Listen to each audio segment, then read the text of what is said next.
थेट पाईपलाईन आपल्या डोक्यावर पडलेला मोठा पांढरा हत्ती आहे.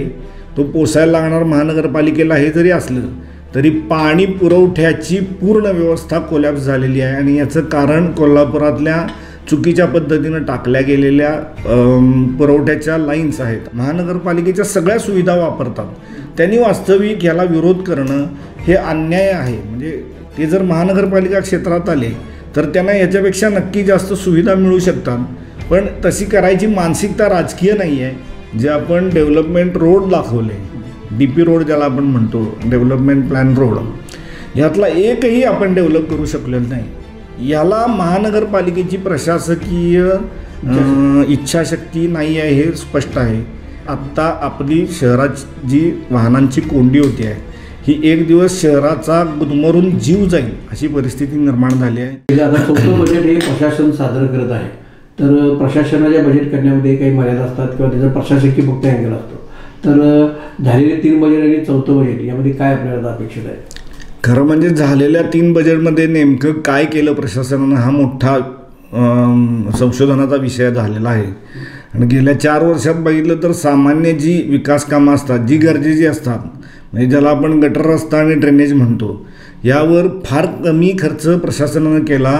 ज्या आपल्याला वेगवेगळ्या स्कीम्समधनं आलेले निधी आहे त्याचाच खर्च होईल ह्याच्याकडं प्रशासन लक्ष देत राहिलेलं आहे. त्यामुळे नवीन उत्पन्न वाढ पण नाही आहे आणि जे काय उत्पन्न असेल त्याचा प्रत्यक्ष विकास कामांच्यावर किती खर्च झाला हा एक खरंच मोठा गहन प्रश्न आहे. थेट पाईपलाईन हे सुरू झाल्यापासून किंवा सुरू होण्यापासून वादग्रस्त होती किंवा आता त्यात परत सदोष आहेत. परत नागरिकांना सारखं 3 दिवस पाणी पुरवठा येणार नाही, 4 दिवस येणार नाही, असं काय सवय झाल्यासारखे झाले. ऊन आता वाढत आहे. तर ह्या बजेटमध्ये त्याविषयी काय नेमकं तरतूद व्हायचं? 2016 साली थेट पाईपलाईनबद्दल आम्ही बोललेलो होतो आणि 2016 साली असं म्हटलेलं होतं की आपली जी जुनी पंपिंग स्टेशन आहेत ह्याची योग्य ती देखभाल दुरुस्ती होणं गरजेचं आहे. परंतु थेट पाईपलाईन होणार या नावाखाली कुठलाही निधी त्या पंपिंग स्टेशनना दिला गेला नाही. आणि आता अशी कंडिशन झाली आहे की ते पूर्णच निकामी झालेले आहेत. पंप बदलायचं त्यांचं चालू आहे, पण तिथं काही गोष्टी अशा घडत आहेत ज्या कानावर आल्यात, ज्या अजून माझ्याकडे सप्रमाण नसल्यामुळे मी त्याच्यावर बोलत नाही. पण तेही कितपत योग्य आणि चांगलं होईल ही शंकाच आहे. थेट पाईपलाईन आपल्या डोक्यावर पडलेला मोठा पांढरा हत्ती आहे. तो पोसायला लागणार महानगरपालिकेला हे जरी असलं तरी पाणी पुरवठ्याची पूर्ण व्यवस्था कोलॅप्स झालेली आहे. आणि याचं कारण कोल्हापुरातल्या चुकीच्या पद्धतीनं टाकल्या गेलेल्या पुरवठ्याच्या लाईन्स आहेत असं माझं मत आहे. अनेक माजी लोकप्रतिनिधींनी आपापल्या भागात आपल्याला पाहिजे तशा पाईपलाईन टाकून घेतलेल्या आहेत आणि त्यामुळं आता निम्मं पाणी हे आपलं मोकळ्या पाईपमध्ये ज्याचा वापर नाही अशामध्ये जाऊन बसते अशी कंडिशन झालेली आहे. त्यामुळं मागे एकदा बॉडी असताना एक त्याचा प्रयत्न झालेला होता की याचा सर्व्हे करायचा, त्याचं ड्रॉईंग करायचं आणि ज्या अतिरिक्त पाईप आहेत ह्या बंद करायच्या. अशा पद्धतीचा एक उपक्रम महानगरपालिकेनं ह्यावर्षी चालू करायची आवश्यकता आहे की ज्याच्यामुळं पाण्याची आपल्या बचतही होईल आणि पाणी पुरवठा नीट होण्यास त्याचा उपयोगही होईल. पाण्याबरोबरच आता कचऱ्याचा प्रश्न आहे. कचरा आणि रस्त्यावर अतिक्रमण वाढत आहे. या दोन्हीवर महानगरपालिकेत ठोस निर्णय होईल. बजेटमध्ये म्हटलं तर कचऱ्यावर महानगरपालिकेनं केलंच पाहिजे. सध्या झूमची परिस्थिती अशी आहे की झूमवर येणाऱ्या कचऱ्यामध्ये म्हणजे जवळजवळ 180 टन कचरा रोजचा येतो आहे झूमवर. त्याच्यामध्ये प्लास्टिक, छोटं प्लास्टिक इतक्या मोठ्या प्रमाणावर असते की त्याचं पूर्ण सॅग्रिगेशन होऊ शकत नाही. त्यामुळे त्याचं जी प्रक्रिया आहे ती पूर्णांशानं होत नाही आहे. म्हणजे ह्याच्यामध्ये महानगरपालिकेला दोष देणं हा एक भाग झालाच, पण नागरिकांचं प्रबोधन हे शून्य आहे. आणि जसं महानगरामध्ये म्हणजे मुंबई असेल किंवा पुणे असेल या ठिकाणी सुद्धा आता कचरा ॲट सोर्स ज्याला म्हणतात म्हणजे घरातच कचरा आपण सेपरेट करून द्यायचा आहे. जर ओला आणि सुका कचरा एकत्र झाला तर स्वीकारला जात नाही, दंड करतात. तशा पद्धतीनं नागरिकांचं प्रबोधन आणि त्याचं एन्फोर्समेंट होणं हे गरजेचं आहे. आत्ता तिथल्या आम्ही परवा व्हिजिट केली त्यावेळेला लक्षात असं आलं की बायोगॅसचा जो प्लॅन्ट आहे त्याचा बलून काहीतरी नादुरुस्त झाला आहे म्हणून त्याच्यावर काम चालू आहे म्हणून ते बंद आहे. पण तिथली कॅपॅसिटी युटिलायझेशन होत नाही आहे आणि त्याचं कारण हे आहे की आपल्याकडं सॅग्रिगेटेड कचरा मिळत नाही. त्यामुळे प्रबोधनात्मक कार्यक्रमावर महानगरपालिकेनं खर्च करायला पाहिजे असं माझं मत आहे. दुसरा महत्त्वाचा विषय असा आहे की आत्ता आरोग्य विभागातल्या कर्मचाऱ्यांची म्हणजे झाडू कर्मचारी, सफाई कर्मचारी यांची संख्या प्रचंड मोठ्या प्रमाणावर कमी झालेली आहे. वारंवार सांगूनही राज्य शासनाकडनं काहीतरी त्याची तात्पुरती व्यवस्था करणं हे गरजेचं आहे. लाडपागे समितीच्या अनुकंपा तत्वावरच्या लोकांची भरती ही रखडलेली आहे आणि नवीन भरती नाही आहे. त्यामुळं जे लोक रिटायर झाले त्यांची जागा भरून काढायला आत्ता फार मोठा प्रॉब्लेम आहे. तो सगळ्यात मोठा व्यवस्थेवरचा ताण आहे आणि ह्याच्याबद्दलही प्रशासनानं काहीतरी नीट ठोस उपाययोजना केली पाहिजे. अतिक्रमण हा विषय वास्तविक बजेटचा नाही आहे, पण तिथंही असंच आहे की वाहनं कमी आहेत, मनुष्यबळ कमी आहे म्हणून अतिक्रमणावर कारवाई होत नाही. त्यामुळे ह्याचाही नीट जरा विचार प्रशासनानं करणं गरजेचं आहे.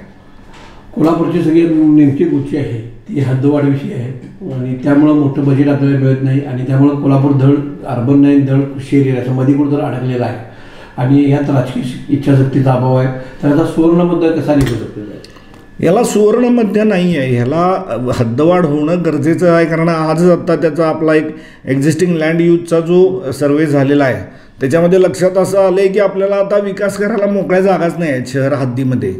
त्यामुळे ही हद्द वाढल्याशिवाय ज्याला आपण खरंच इन्फ्रास्ट्रक्चरल डेव्हलपमेंट म्हणतो ती असाध्य आहे. दुसरं जसं तुम्ही म्हटला त्या पद्धतीनं महानगरपालिकेला बजेट वेगवेगळ्या स्कीममध्ये बसून जर घ्यायचं असलं तर आपल्याला आपली लोकसंख्या वाढलेली दाखवायला पाहिजे. कोल्हापूरची लोकसंख्या गेल्या 15-20 वर्षामध्ये वाढत नाही आहे.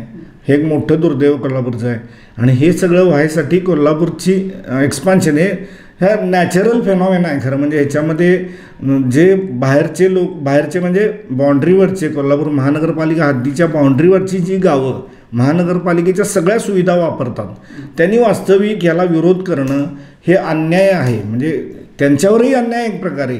ते जर महानगरपालिका क्षेत्रात आले तर त्यांना याच्यापेक्षा नक्की जास्त सुविधा मिळू शकतात, पण तशी करायची मानसिकता राजकीय नाही आहे आणि राजकीय मानसिकता बदलणं हे खरं म्हणजे जनतेच्या हातात असतं. जनतेनं याच्या विरोधात आता बोलणं गरजेचं आहे.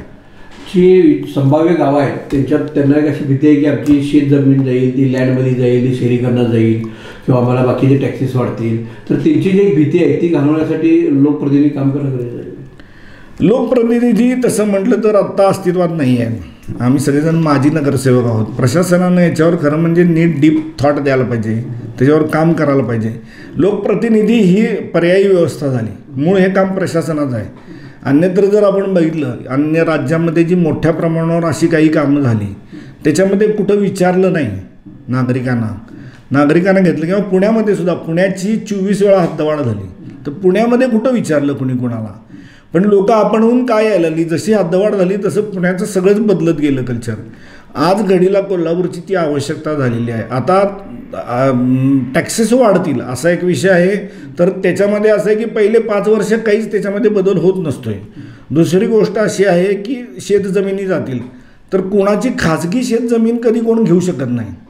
आरक्षण टाकताना मुळात पहिला सरकारी जमिनींचा विचार केला जातो, सरकारी निमसरकारी जमिनींचा विचार करून मग नंतर खाजगीकडे जाते. पण शेतजमिनी घालवायला आता तसं जर बघितलं तर अनेक शेतकरी स्वतःहून आपल्या जमिनी येणेकरून प्लॉटिंग करतायत. हे शहराच्या आसपास जी म्हणजे छोटी गावं आहेत ह्या ठिकाणी सर्रास हे प्रकार चाललेत. मग शेतजमिनी जातील म्हणून आम्ही हद्दवाढीत येणार नाही हे काय योग्य संयुक्तिक कारण वाटत नाही. शेवटचं म्हणणं आहे की कोल्हापूरची निवडणूक किंवा सगळी राज्याच्या निवडणुका लांबणीवर आहेत. 20 तारीख पुन्हा एकदा न्यायालयाची पडलेली आहे. तर न्यायालय आणि राज्यकर्ते या दोघांची प्रखर इच्छा घेऊन ही कोंडी फुटायचं वाटलं. खरं म्हणजे राज्य सरकारची इच्छा आहेच. त्या पद्धतीनं माननीय मुख्यमंत्र्यांनी 2 वेळा आपलं वक्तव्य केलेलं आहे. राज्य शासन याच्यात आग्रही आहे की तातडीनं व्हावं. पण दुर्दैवानं न्यायपालिकेमध्ये काय अडचण आहे की अशासुद्धा विषयावर इतके दिवस स्टे ठेवून आणि म्हणजे स्थानिक स्वराज्य संस्थात लोकप्रतिनिधी नसल्याशिवाय कारभार होत नाही हे सर्वश्रुत असताना सुप्रीम कोर्ट जी बाकीच्या गोष्टीमध्ये पटकन कॉग्निझन्स घेऊन काहीतरी करतात ती इतक्या डेलिकेट मुद्द्यात का करत नाही आहेत हा खरंच मोठा प्रश्न आहे. म्हणजे आता बजेट जे होणार त्यामध्ये पाणी आणि कचरा हे 2 प्राधान्याने असावं वाटतं. पाणी कचरा आहे. त्याचबरोबर आत्ता आपल्या कोल्हापूर शहराची प्रॉब्लेम मोठा असा झाला की डेव्हलपमेंट प्लॅनमध्ये आपल्या दुसऱ्या जे आपण डेव्हलपमेंट रोड दाखवले DP रोड ज्याला आपण म्हणतो डेव्हलपमेंट प्लॅन रोड यातला एकही आपण डेव्हलप करू शकलेलं नाही. याला महानगरपालिकेची प्रशासकीय इच्छाशक्ती नाही आहे हे स्पष्ट आहे. आत्ता आपल्याला शासनानं भरपूर उपाय दिलेले आहेत की जे वापरून तुम्ही कॉम्पेन्सेशन देऊ शकता. तर असं करून तातडीनं शहरातले सगळे जर रस्ते जे तुम्ही प्लॅनमध्ये डेव्हलपमेंटला दाखवलेले आहेत त्याचं रुंदीकरण होणं आवश्यक आहे. आत्ता आपली शहराची जी वाहनांची कोंडी होती आहे ही एक दिवस शहराचा गुदमरून जीव जाईल अशी परिस्थिती निर्माण झाली आहे. त्यामुळं DP रोड डेव्हलप करणं हाही एक त्यातला महत्त्वाचा मुद्दा असणं गरजेचं आहे.